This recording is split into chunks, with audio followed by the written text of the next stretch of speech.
Vision sensors are equipped on the front, back, bottom, and sides of the Mavic 2. Power on the aircraft. Connect the drone to your PC with a USB cable. Launch DJI Assistant 2 and select Mavic 2. Click Calibration on the left to watch the tutorial. Click Next and click Calibration now. Adjust the aircraft's position so the green rectangle is covered by the red one. Keep the aircraft in its current position. Slowly move the aircraft to make the rectangle move along with the blue background.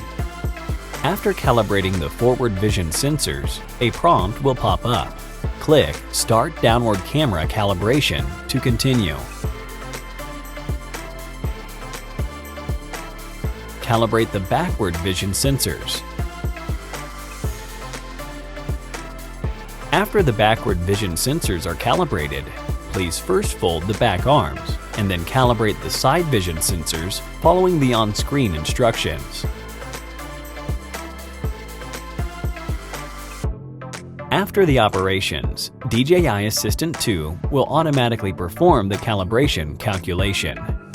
After the vision calibration is complete, please restart the aircraft. Thank you for watching.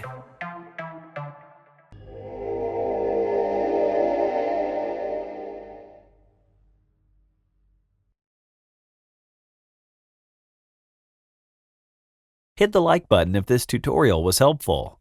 If you need any support with your DJI gear, feel free to contact us via Facebook Messenger by following the link in the description. Thank you for watching.